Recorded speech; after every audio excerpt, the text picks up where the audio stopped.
Para la ocultación del tórax se utiliza el estetoscopio vía auricular. Esto se denomina ocultación mediata. Ha quedado en desuso la ocultación inmediata, donde se apoyaba el pabellón auricular a través de una pañoleta sobre el tórax.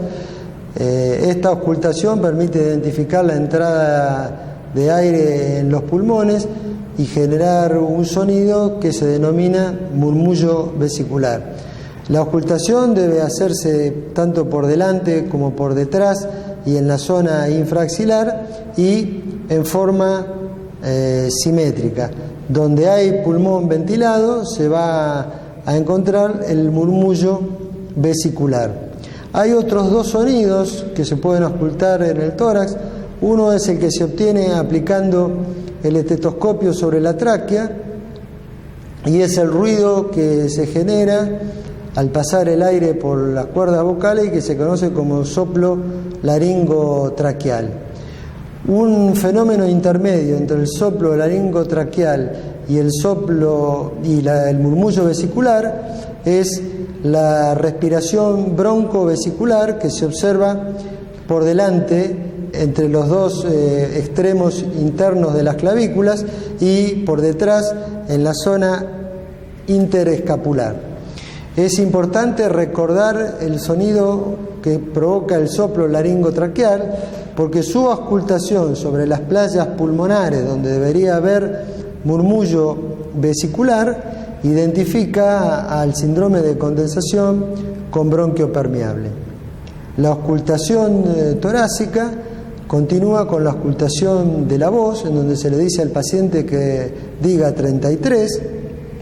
Cada vez que se apoya la membrana del estetoscopio, 33, recorriendo en forma simétrica todo el tórax.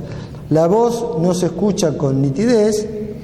El aumento de su intensidad se denomina broncofonía, y en el caso de que se identifique perfectamente la palabra pronunciada por el paciente se denomina pectoriloquia, que si el paciente dice 33 en voz cuchicheada y también se escucha con nitidez, esto se denomina pectoriloquia áfona.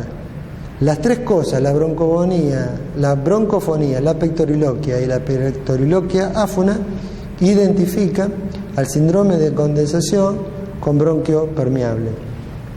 Por último, la auscultación termina con la auscultación de la tos, auscultando el tórax mientras el paciente tose. Esto permite identificar el carácter de la tos en seca o húmeda. Se habla de tos húmeda cuando la tos moviliza secreciones, y también la auscultación de la tos tiene utilidad para ver si el fenómeno tusígeno modifica otros hallazgos patológicos, ruidos agregados o la presencia de otras anormalidades en la auscultación.